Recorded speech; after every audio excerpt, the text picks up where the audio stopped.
जिनको भी इस मार्केट में अभी डर लग रहा है कि मार्केट डूब जाएगा, ये हो जाएगा, वो हो जाएगा, या बैड न्यूज़ चल रही हैं, कभी यूएस टैरिफ का और कभी कुछ, तो मैं आपको बता दूं कि डरने की बात तो है, लेकिन ऐसी डरने की नहीं है जो कि आम आदमी जैसे डरता है। गिर रहा है तो ये ठीक है, तो गिर ही रहा है, लेकिन इसको आप अगर मौका समझते हैं तो अच्छी बात है, और अगर आप इसे डर के धोखा समझते हैं तो भाई फिर आपका कोई इलाज नहीं है कि आप मार्केट में नए आए होंगे इसलिए आपको ये डर लग रहा है। अब मैं आपको कुछ चीज़ें दिखाता हूँ जो फैक्ट है, उस फैक्ट के बाद में शायद आपका डर निकल जाए। तो एक बार 2 मिनट के लिए, 3 मिनट के लिए आप इस वीडियो को देखते रहें। अब जैसे कि ये मार्केट यहाँ स्टॉप बनाया था इसने करीब 26,266 जो भी होगा, उसके बाद से कंटिन्यू गिर रहा है, ये थोड़ा अप डाउन तो इसकी चाल होती है। अभी ये आ गया 22,500, लगभग ये 14-15% गिर चुका है। तो अब 14-15% गिर चुका है। अब लोग कह रहे हैं जी ये तो और पता नहीं कितना जाएगा, क्या होगा। ठीक है, गिरेगा, इसके सिस्टम में है, इसका प्रवृत्ति ऐसी है कि गिरेगा, तो गिरेगा तो गिर जाएगा। ठीक है, अभी 22,500 है, और जिस तरह से पैटर्न बना हुआ है इस समय, तो उसी से लग भी रहा है कि भी गिरेगा तो 21,800 या 21,300 के आसपास आना चाहिए। अगर 21,800 21,300 भी आता है तो ये लगभग कितना डाउनफॉल होगा एक बार ये देख लेते हैं। अभी तो फिलहाल तो 14-15% है। 21,800 तो आ रहा है तो 21% है, और अगर सॉरी ये 21,800, ये 21,800 है, तो कितना 17% आ रहा है। और अगर 21,300 के आसपास भी आता है जैसा कि चार्ट के पैटर्न बता रहा है, तो मान लो 20% करीब, 19%, 20%, ठीक है, इतना डाउनफॉल आएगा। तो ये कोई पहली बार तो आ नहीं रहा है, इस तरह की चीज़ें बढ़ती रहती हैं। हो सकता है यहाँ से रिवर्ट कट जाए, लेकिन पैटर्न के हिसाब से तभी आना चाहिए। तो थोड़ा सा देख लेते हैं। अब इससे पहले कब क्या हुआ है वो भी देख लेते हैं। अगर हम इसको चेक करेंगे कितना है, एक बार यहाँ अप बनाने के बाद में डाउन आया वापस, ये कितना आ रहा है, ये 6% है, छोटा सा है, लेकिन ये कुछ मैंने लगा रखे हैं, इनको देखो आप। जैसे हाई से फिर लो आया तो करीब 11%, उसके बाद में ये हाई 18,500 600 के आसपास से फिर लो बनाया इसने, ये 18% ही है, यानी जो पहले हमने देखा था 14% ही था हमारा, ये 14% कुछ है, तो हम कह रहे हैं 19% तक आ सकता है। तो इस हिसाब से देखो तो ये 18% आया हुआ है, पहले भी आया हुआ है, ठीक है। लेकिन ये ऐसा तो नहीं ऐसे गिर गया, अप डाउन करके गिरा है, तो फिर उसके बाद चढ़ा है, तो अब इसके बाद तो ऊपर गया भी है ना। अब ये देखो 18,500 पर 600 से नीचे आया, कितने आया, 15,200 के आसपास आया था। 15,200 के बाद में अभी ये 25,000 भी तो गया। तो ये तो ऐसा इसकी चाल है, ये ऐसे चलेगा। इसके बाद में जो गिरा है 8%, उसके बाद जो बड़े बड़े गिरे, ये पेंडेमिक है, कोविड वाला, कोविड में हाई बनाया 12,400 का, उसके बाद लो बनाया इसने 7,500, तो क्या हुआ, खत्म हो गया मार्केट। मार्केट उसके बाद 2 गुना 3 गुना हो गया। तो और इसमें गिरा भी कितना, लगभग 40% के आसपास गिरा है। कोविड जैसी महामारी में सिर्फ 40% गिरा है। तो अभी ये 18% या 14% जो भी गिरा, 14% गिरा भी है, तो इतना बहुत बड़ा वो तो नहीं हो गया। और ये मार्केट में बैड न्यूज़ तो चलाएंगे, अगर बैड न्यूज़ चलेंगे नहीं तो आप बेचोगे नहीं, और आप बेचोगे नहीं तो खरीदेंगे कैसे भाई। कोई बेचेगा कोई खरीदेगा, ये तो होगा। अगर कोई बेचेगा ही नहीं तो खरीदेगा कौन, फिर तो लोअर सर्किट लगता जाएगा, खरीदने वाला है ही नहीं या बेचने वाला ही नहीं है।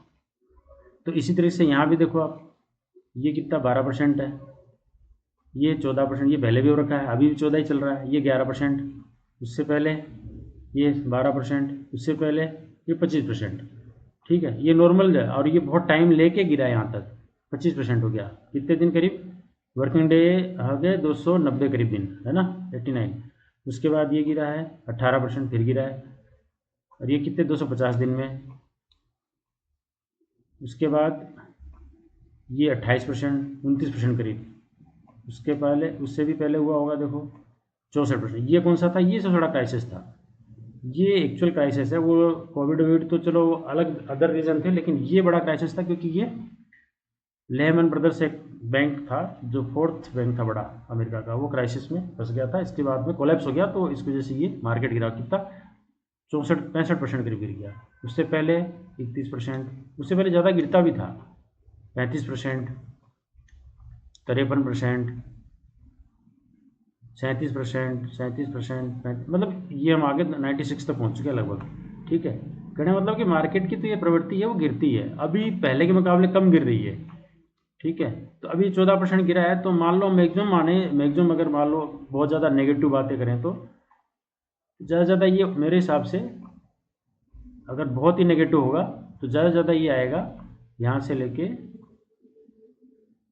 18 21,300 के आसपास मान लो, ये मान लो, तो ये कितना परसेंट हो रहा है? 19%।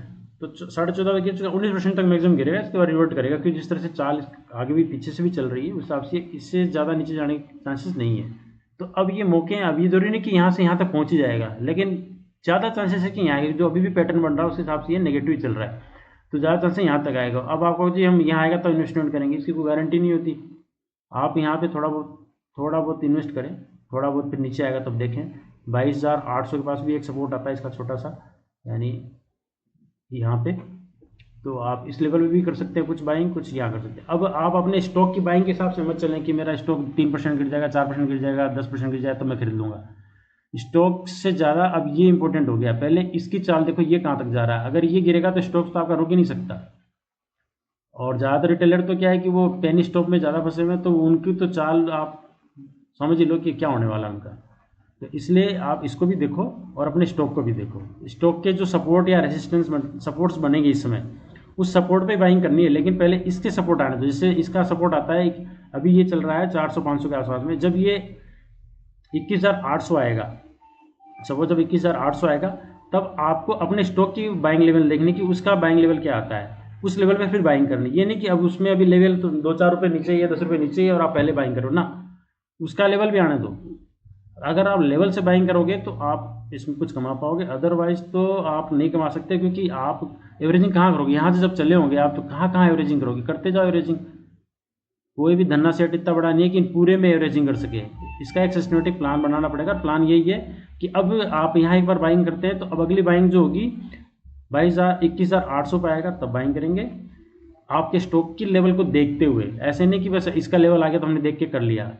इसका लेवल आने के बाद में अपने स्टॉक का भी लेवल देखेंगे कि 2-4-10 रुपये ऊपर नीचे है, तो पहले उस लेवल का वेट करेंगे, या वहाँ जीटीटी ऑर्डर लगा देंगे। जीटीटी ऑर्डर लगा के बार बार उसको देखना नहीं है, वरना फिर वो आपको कंफ्यूज करेगा कि यार अब ले ले ऊपर चला जाएगा, अब ले ले ऊपर चला जाएगा।